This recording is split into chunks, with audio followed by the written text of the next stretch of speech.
Welcome to the Brand Runner podcast, where we discuss marketing, trend, and tech. On this episode, we're talking about the Super Bowl. And I have a special guest, Ari Kuchar.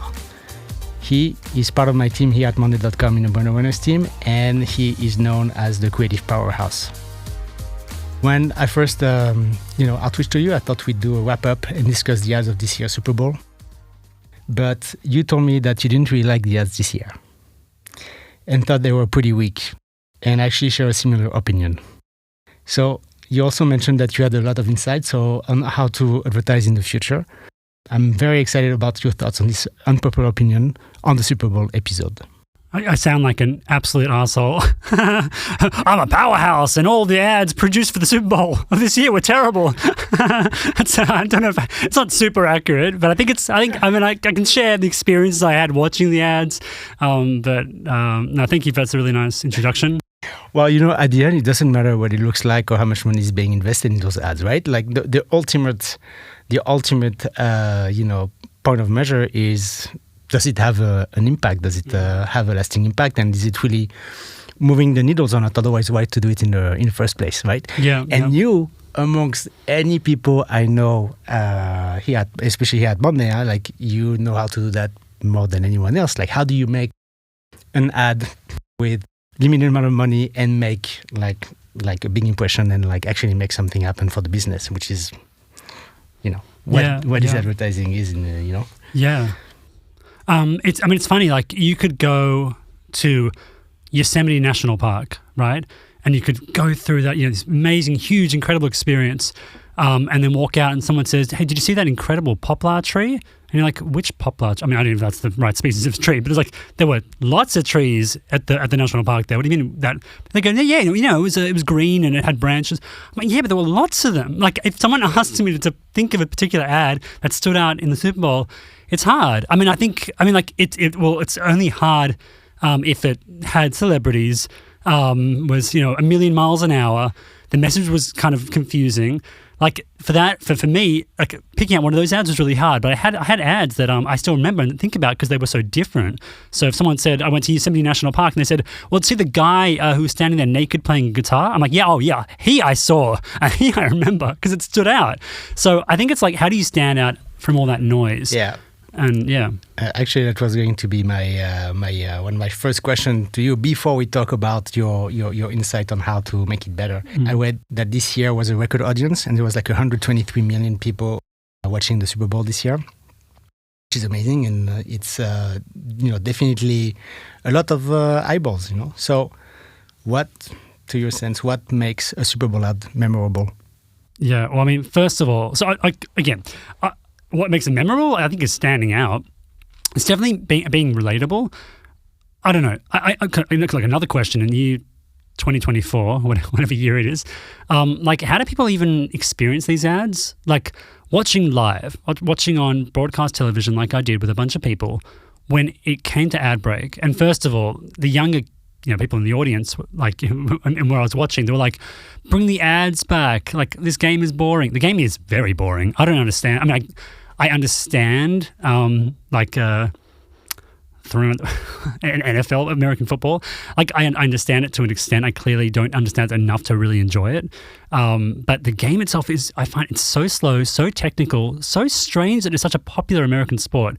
Because that, to me, in my understanding of America, isn't America. It's so bogged down in rules and strategy. But then it comes to the ads and you're like, oh, that's America, where they're throwing, every brand name is trying to shove as much as possible to 30 seconds or a minute.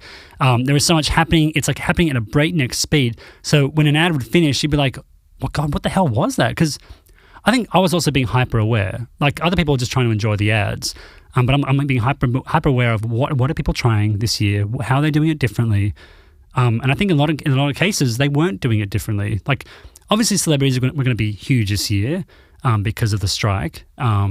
And they were there. Maybe I expected more celebrities than usual, but there were a lot. And it's if there was an ad where it didn't have a celebrity, which is really rare, or even the littlest members of the audience where I was watching were like, is that guy a celebrity? Because why are there no celebrities in this ad?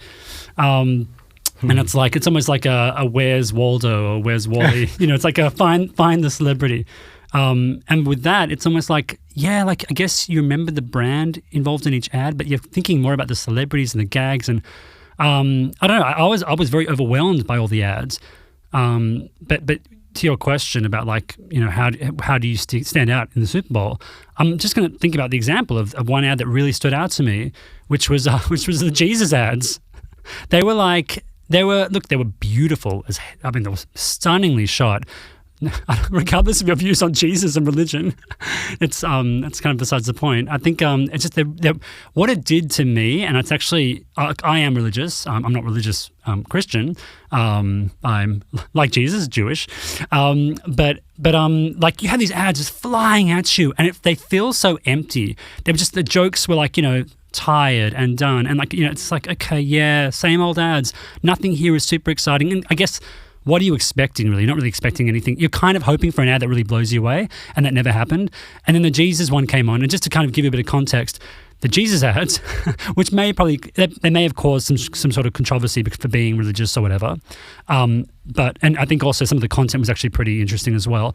But just to kind of picture it for you, in case you haven't seen it, it was a series of photographs. I think one of them was washing the feet, there's a pastor washing someone's feet, and in all different scenarios. I think there was one where it was a homeless person or an unhoused person. Sorry, I was just in California. That's what you're supposed to say. Sorry, but all different scenarios where people are getting their feet washed, and all very and very 2024, very modern, very contemporary scenes, but shot beautifully, almost like something out of a Baroque painting, with a beautiful chiaroscuro lighting, but in kind of this beautiful technicolor of that from what you expect from a digital kind of era. And I thought it was just so beautifully shot. But what was most beautiful about it is that it was just very, very a single theme, and each photo was almost the same composition but with different cast of characters. And it reminded me of Caravaggio, who tried to think about the at the time in which he kind of came to the front and he was very, very, very popular, science had just come in and people were leaving religion en masse. And the church was like, okay, how do we get people to be excited about religion? Well, let's get this guy who's, this bit of a troubled character, but he paints these beautiful scenes, super hyper realistic and very theatrical paintings. Let's get him to paint pictures of the Bible. And he did, and they were but they featured real people. They didn't feature people with these holier and lofty characters. They represented those, but they looked like the people that you would see down at the local tavern. Mm-hmm. And that really was really popular because it was first of all, a lot of religious clergy people were like, what is this? This is what's he doing to our holy characters? This is an abomination. But to the everyday folk, they were like, oh, that's us, and this is relatable. And so these ads did a very similar thing. Now, whether or not they're relatable is another question. But what they did was have this kind of idea, which I thought was really, really fascinating. But also, not just that, it just slowed the pace down. You've got ads coming at you every half hour, every 30 seconds, it's another ad, or every minute's another ad, filled with, 1,000 scenes. These things cost a lot of money to produce. I can only imagine the producer element in my mind was wow, these are expensive ads. And it's almost for what? It's so much that I can't even stop and understand what's happening. And then it just slows down for the Jesus ads. And it's just it's just slow shots, and it's their static shots one after another, and I just felt calm, and I think and I don't know whether this was their intention as well, but I felt at peace almost. And again, I'm prefacing it, I am somewhat religious, right? Obviously, I don't kind of feel an affinity with Jesus and the New Testament, but I think that's besides the point. I think what this did was. It was almost like a Sabbath from the ads. It was like a break from the break, and I thought that was really cool. That was so effective, and that stuck out for me more than anything else. And I found myself wanting that ad to come back in the ad break, because otherwise I was feeling a bit nauseous, to be honest. Maybe I'm just getting old. But here you're talking a lot about how it stands out compared to the other ads, right? I think look again. Yeah, whether or not would that stand out on its own, probably not. Probably not. If I saw that, if that was a YouTube ad, I'd probably skip the hell out of it. I'd probably be I'd probably roll my eyes and say, oh, a religious ad, a religious ad that is kind of, it's too slow for this medium. I'm just not interested. Like, I want to see my content. But I think if you're going to sit there, you want to watch the ads, it's weird. You want to watch the ads because you're expecting something to blow you away, or, this is where everything happens, night of the nights, or I heard someone say, like, the Met Gala of advertising. So you want to watch the ads, but this one was it's just because it slowed things down and it was beautiful. You can be cynical and be like, oh, this is all, bullshit religion. But it was beautiful and slowed down. But so, to your point, again, it stood in contrast to the rest of the ads. It seems like, this year the trends were a lot of the celebrity use, as you mentioned. But, it's funny because I don't think it was always the case. If you think about ads like, I don't know, like 20 years ago, 15, 20 years ago, it wasn't necessarily about trying to stuff celebrity in there and the goal being like, oh, do you remember this ad with XYZ in there and etc. So there was definitely a lot of celebrity this year, and a lot of being visually enticing and creative popping out, etc. And then you also had like all the standard when I say the standard brands, like brands that do it for the past forever, the Budweiser, the Bud Light, that were there. And then you also had a lot of like presence-related, sports ad, like ad relating to the football or other things. And then you had maybe like 90% use of comedy in those ads. And sometimes creative is just an excuse to be part of these brands that did it. You know what I mean? Like, there's no clear conveyance of what the brand is or what it does or its values. So to your point, what do you think can be improved next year? How would you do it? Yeah, it's a good question. And just one interesting note about what part of your question about, like, just being there. It's like the High Street in London, or Fifth Avenue in New York, or the first 20 pages on Vogue. Some brands just need to be there because if they're not there, they're not relevant. And it seems so like old-fashioned and old world. But I once interviewed the managing director of Condé Nast. And he said, like, these brands need to be in these pages. And you open up Vogue and, like, it takes you about 15 minutes to get to the index page. And you're like, did I just look at all these? What the hell is this? But it's like, they need to be there because this defines them. And it costs a ton of money to have a brick and mortar store on Fifth Avenue and these things may not even be, they may not seem to be or may not be profitable, but these are almost lost leaders for the company in terms of marketing. They need to be in these places in order to be crowned as one of the top fashion houses or fashion brands or whatever. But how do you stand out? And I think you stand out by being disruptive and being like, and so how would I do it? I try to work out, okay, first of all, predict what's going to happen next year. Will there be celebrities everywhere? Yeah, I'm sure there's going to be celebrities everywhere. Like, the celebrities every single year, it's a trend that I think that's not going to go anywhere. The world is like in this really weird place where like collaborations and celebrity is like, it's a dime a dozen now. I still remember like 20 years ago when if a brand collaborated with some sort of like, when two brands collaborated or when a brand collaborated with like, a cartoon that you loved or something like, it was a really rare occasion. Like, I'm trying to think of a specific example and I can't even think of it now because now we are inundated all the time with cross collaboration, and I think like Supreme does it a lot, and I wonder if they're like it's a satire or it's like the kind of it's a satire of the idea of overly collaborating, or that's just like they're just kind of part of the problem. So again, what I think I would do is, and I think everyone loves a good story. Like, comedy is hard. Like, you don't always nail the jokes. It's not. It's sometimes, and if comedy doesn't work, then it really doesn't work. So like, I think again, and I'm just going to kind of go back to what I think didn't work. Again, this is totally my opinion. Like, honestly, completely subjective. But there were a lot of these ads that were just like a bunch of just scenes like hackneyed together. Like the neighbor one with Schwarzenegger.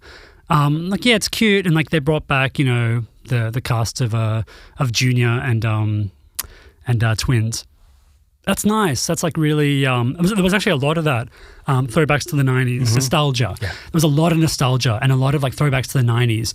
Almost like brands were like, yeah, well, the people who we want to buy our brand are people who are, in their 30s. That they have all this purchasing power, and in the 30s and early 40s. So let's do a lot of throwbacks to the 90s that kind of get them via nostalgia. That's how we're going to connect them emotionally.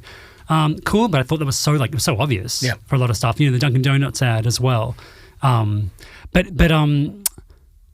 But again, for these things, there wasn't really much holding it together. Like it was just kind of a bunch of random kind of gags, like stitched together really, really weakly. And then there were some ads, and I'm honestly trying to think what those ads were now.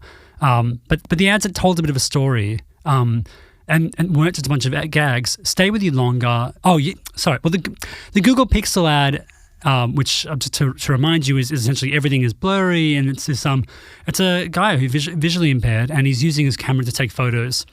And because the AI assisted voice is telling him when things are in frame. You should really watch the ad. I kind of don't want to ruin it if you haven't seen it, so I would watch it if you haven't watched it. I'm just going to keep talking. If you haven't watched it yet, you can pause this. This is a podcast, so you can actually pause this.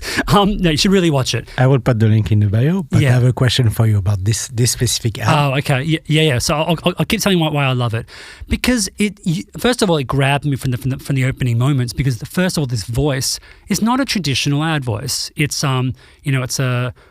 It sounded like a Spanish speaker, maybe Latin American. I'm not sure, but it was atypical, and that was lovely because it totally grabbed you. First of all, you just struggle a little bit to understand because you're not used to hearing a voice like that, which is great. The fact that it's opening that up, it's diversifying in a really good way, an important way. But then again, it continued on to about this guy who's very, very visually impaired. Ironically, that's without my glasses. That's how I'd see as well, so I could really relate to it.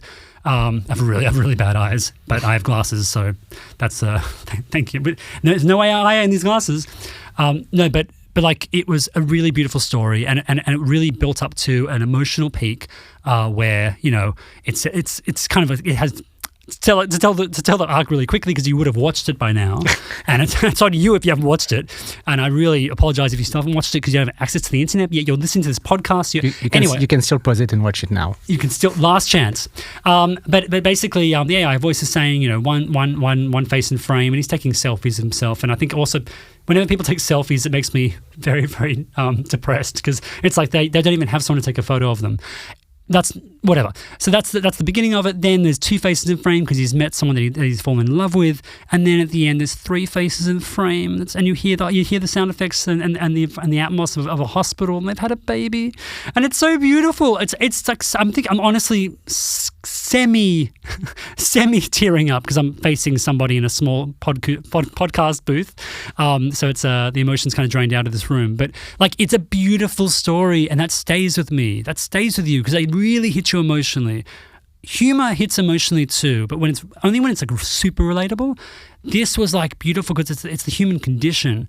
My God, tell a story. Take time to tell a story if you can. Obviously, like a lot of companies have time and budget, or really budget for 30 seconds, which is so hard. I can say it myself.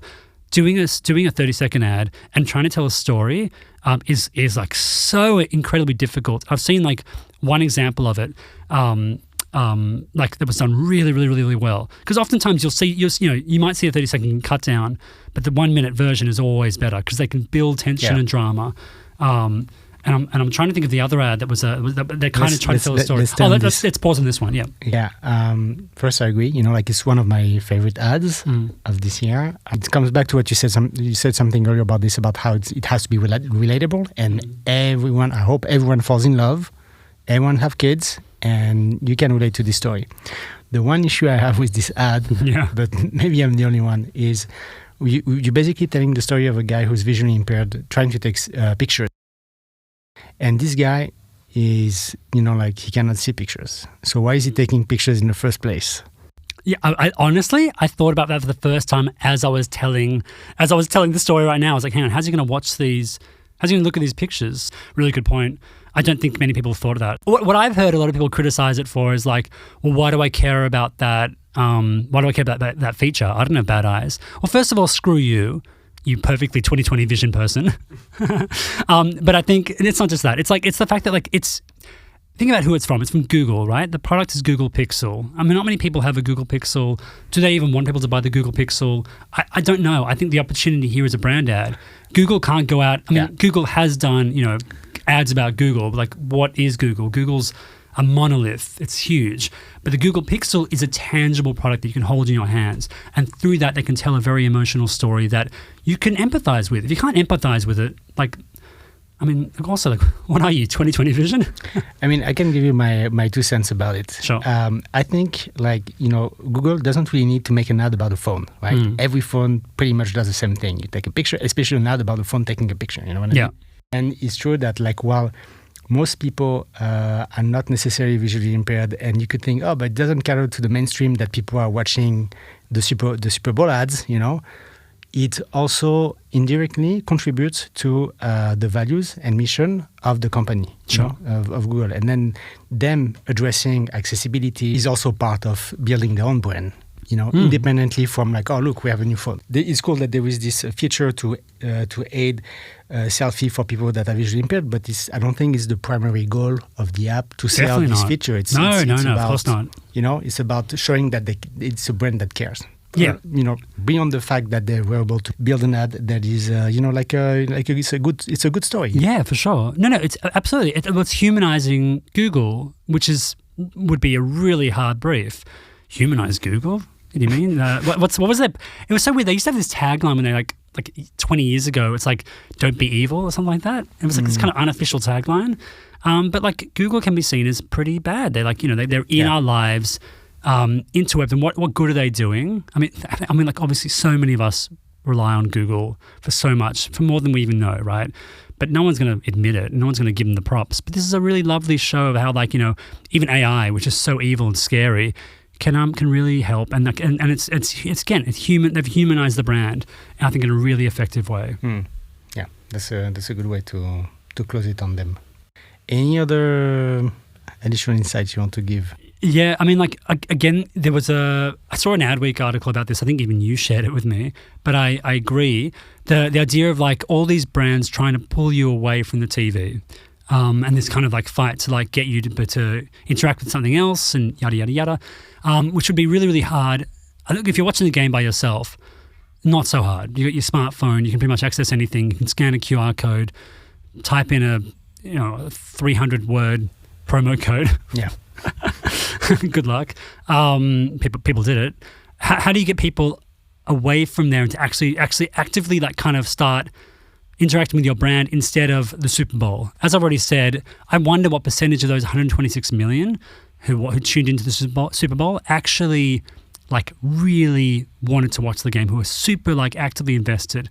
I don't know. I honestly have no idea. But and I think a lot of it, just like if I watched a grand final of a sport that I actually liked, I'd watch it even if I didn't have any team in there that I cared for. But besides that, how do you get people off and interacting? So DoorDash was a fantastic idea. People, I don't know how TiVo works or all this sort of stuff. I don't even know who has TiVo and who's automatically recording, but that people are going back there and scanning over it and writing in that promo code. And I wonder how that would work with many people, because it's hey, go back to the game. Why are you freeze frame on this bloody ad still? But that was a really cool idea, because you could win a lot, and I think it's just a great challenge. Who's going to be the first person to do it? And you can imagine all the subreddits and all that sort of stuff that opened up afterwards, and the chats and the WhatsApps and this and that. That kind of spurned off that ad. It would have created so much activity. But one that I really liked was the 5-second ad from Duolingo. And I don't know if do you use Duolingo? Yeah. Mm-hmm. I think more people use it than we know. I think people are either oh yeah, I'm on Duolingo every day, or you're oh, you're learning Italian with Duolingo. That's kind of cool. And I think that it's created this community of people who are now learning a language, who would never ordinarily learn a language. And I think when you find someone else who's using Duolingo, it's kind of cool. You have something. There's a common ground there. There's a community.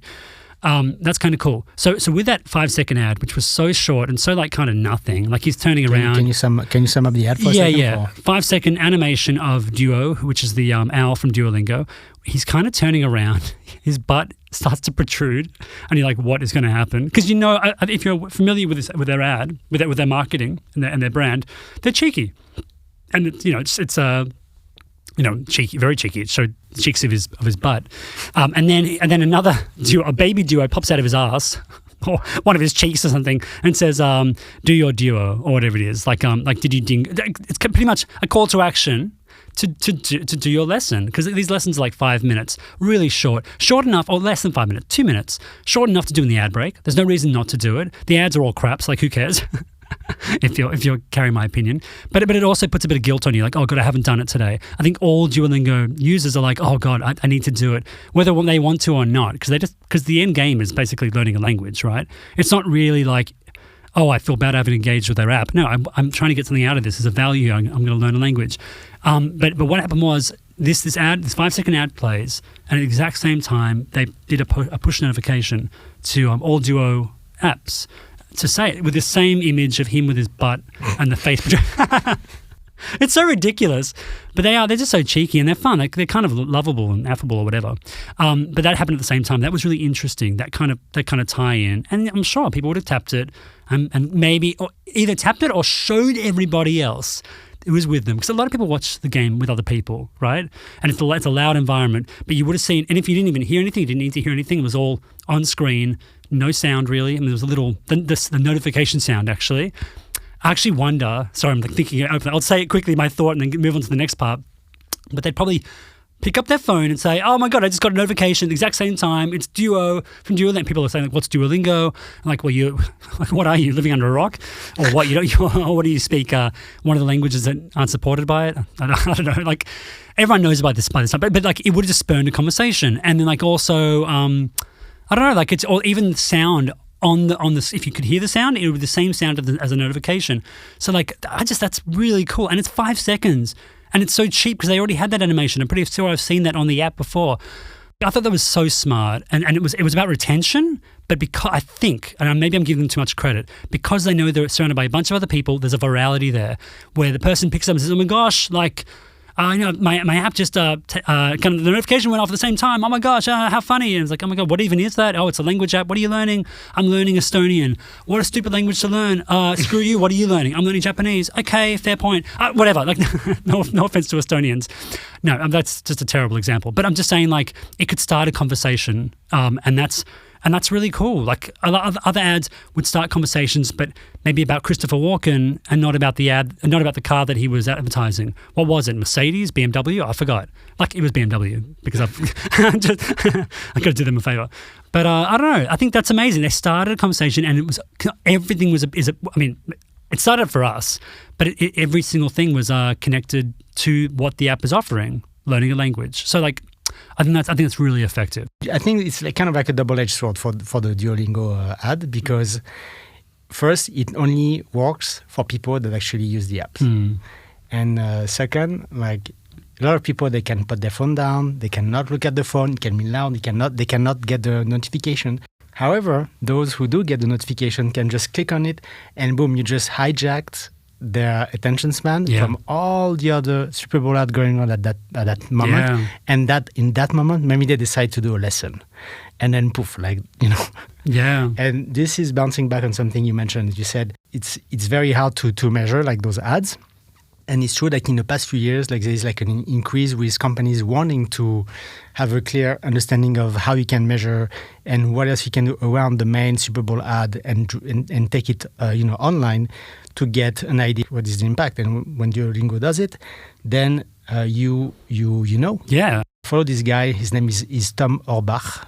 And he has a newsletter, fantastic newsletter called Marketing Ideas. The guy, he's the head of growth at Wiz, the cybersecurity company. Okay. He did like a great article about the Super Bowl ad. It's kind of like an anti-Super Bowl ad post he wrote. And his claim is that the best Super Bowl ads are not on the Super Bowl, and that the trick is to create buzz around the Super Bowl without actually being part of it. Yeah. And he gave a couple, good examples. The first one is DoorDash, but I don't know if it's the same one you mentioned, because the example he mentioned is that DoorDash bought all the products that were advertised on the Super Bowl. Yes. And then they decided to give everything to one guy. And this created engagement and, buzz online for like $450,000 or something like this, which is a fraction of the cost of how it costs to advertise on the Super Bowl. If, like this year, like if you want to advertise on the Super Bowl, like the spot was like maybe $7 million, up to $7 million or something, just for the media buy. So imagine how much you can do in acquisition efforts and, how much measurability you can do if you find those online hacks. And then the other example he gave, I don't know if you heard about this one. I thought it was pretty funny. It's Skittles. You heard about this one? Okay, talk to me. Skittles created like a musical with famous actors that took place at the moment of the ad break. Mm. So people didn't miss, like the game or like they didn't miss the game because it was right in the ad break and it was the length of the ad breaks. That's cute. What, they released it online? Like how did it work? So I don't exactly know how they did it, but they did it with like Michael C. Hall, for instance. This was on Broadway, okay? So beyond the whole Broadway effect, then you have also all the online engagements and online. Oh, they did like a live. Yeah, they did a live show. Really? Skittles. Yeah. Yeah, and it's called Skittle, the Super Bowl ad or something like this, So I thought it was really smart. Like if you think about those ways to you take it on, and even at Monday, like I know they did it as well. Like the social team was on standby on the day of the game to interact with other brands and etc. and they still managed to get a lot of impressions and exposure just by being part of that night. Yeah, and that's the thing. You need to be a part of it. Because if you're not a part of it, you're out. My gosh, what was I thinking about recently? Where there's either a brand or a podcast, or this is so bad, or something that just like is no longer part of the zeitgeist, and now it's gone, and no one thinks about it anymore. And that's the risk that you have if you don't keep on being a part of the conversation. I honestly, this is going to sound so like contradictory and hypocritical, but like I despise content. I think we have way too much content. There's so much content. Like why? Like when I was a freelancer, and someone said, "Oh, I want to make this piece of content," and I'm like, "Why? Like why does the world need your content?" Well, because it's advertised. So just make an ad. I heard you say advertise. Just make an ad then. Just be like open with us and advertise your product, and not just give us more content. But unfortunately, and again, like advertisement or content or branded content, if you're not part of the conversation, you're gone. There's so much out there that like we're just going to forget about you unless you're incredibly memorable in what you've done in the past. But even then, this stuff just goes. And it's like, if you want to be part of the content, if you want to be part of the conversation, you got to create something, whether it's online, part of like $7 million spot or something really smart online, something disruptive. You got to try, because otherwise you're not there at all. I think that's a great way to end this episode. Thanks, Ari. Let's do that again soon. Cheers. All the best. Thank you.